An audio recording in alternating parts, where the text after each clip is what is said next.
Okay, I just got some inspiration to sit down and record. It's been a minute since I've had that, but I actually have a new prop this time, which is my whiteboard on which I have written notes for what I want to talk about. Well, let me give a little backstory here. I have a couple of friends who are basically reading the Bible for the first time and giving me updates as they go about what interesting things they're discovering from reading it, for really digging into it for the first time. And it's so fun. I've had the experience of sitting with someone who watched the Star Wars trilogy for the first time as well. That was really cool. The Bible, I think, is cooler, though. And so, what I wanted to talk about is zooming out a whole bunch, because I think the Bible has so much baggage attached to it, and I want to just peel that back a little bit and talk about what the heck it even is in the first place. And so my first note here on my whiteboard says basically just how to be a good person. And I've heard this quite a bit. If you ask a man on the street, what do you think the Bible is about? That's a pretty popular answer. Basically just how to be a good person. It basically just teaches you how to be a good person, right? And how do I put this? I thought of an analogy. Imagine 100 years from now, we're looking back at the films of the early 21st century and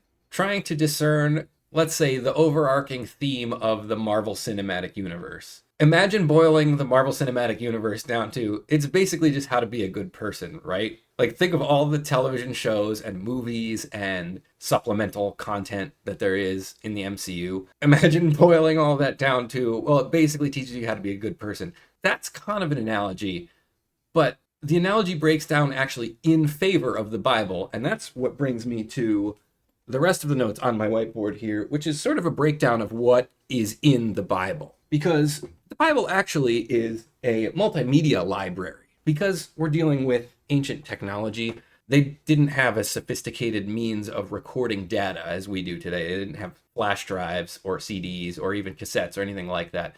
So ultimately, everything is recorded in written form, which is why we conceive of the Bible as being just a book, but it's actually a pretty comprehensive book. So, what does it have in it? First point I have here is mythology or creation, and that is the explanation of the cosmos. Every culture has their explanation for the way things got to be how they are today. So that's part of the Bible. It also has the ancestral history of the people of Israel. And I wrote here Abraham through Moses, which is basically what we would call the patriarchs. And that is the origin story of the nation, the people, the family, the religious group, this whole compound unit of people known as Israel. And there are several major arcs to that story. Joseph is one of the famous ones. Moses, of course, is very famous. Abraham lends his name to the category of Abrahamic faiths, so even Abraham is fairly well known. Then you have a political history, which is the story of the establishment and then the duration and ultimate downfall of the kingdom of Israel. And that basically takes place between when Israel reaches the promised land after the Exodus and through to Israel's conquest and exile by Babylon. And right at the tail end of the Bible is when Israel starts to return to their homeland, where they would stay until the Roman Empire. Then after that, I shouldn't say after, these are all sort of interspersed together depending on what order of the books that you have. But in there, you also have what I wrote as pundit reports, just so that I can sort of draw the comparison to today. The prophets are effectively the pundits of their time. They're observing the state of affairs, political, religious, everything, in the nation of Israel, and they are giving their opinions on it. They didn't have podcasts, so they spoke and had a lot of their teachings and poetry written down for them. And then you've got, of course, songs. A lot of the Psalms are musical. I love Psalms. Psalms is a whole topic. That's an oversimplification to just call them songs. And I want to be clear, with anything that sounds oversimplified, it is oversimplified. I'm mostly just aiming to get a 30,000 foot view here. You've got Proverbs, basically wisdom, nuggets of wisdom that you can go to and live by. And if you live by them, generally speaking, you'll live a good life. And there are a bunch of one-shot narratives, things like Esther, Jonah, Ruth, Job. Again, this is an oversimplification, but they are these single stories. They're like anthology stories of different characters throughout the course of the history of Israel. And each one of them has some tie to the larger narrative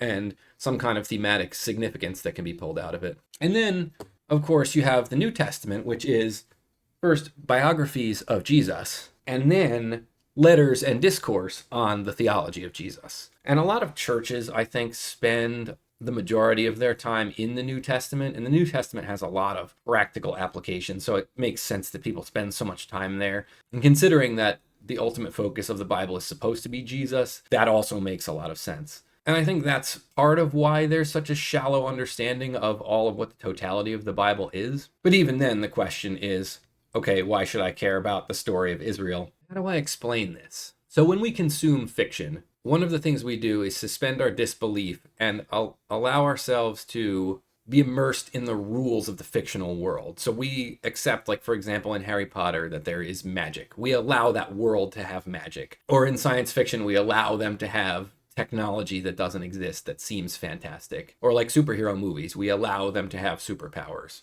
We let the rules of these fictional universes play. We don't sit there and go, well, that's not realistic because people can't fly. So we don't do that. Okay, with that being said, part of what the Bible is doing, especially in the mythology parts, is establishing the rules for the universe, the one that we live in. That's basically what it's trying to say. Like, this is the lore and the metaphysics of the world that you, person, inhabit. And probably for another video would be unpacking a lot of that lore. But the gist of it is that we live in a world that's cursed. And that concept, it's like not hard to wrap your brain around, right? Like in Dark Souls, humanity is cursed with the dark sign. And what the curse does is it makes them come back from the dead over and over again until they slowly lose their mind and become hollow. We can kind of wrap our minds around like a cursed world scenario. And so just imagine that situation being applied to the real world. We are under a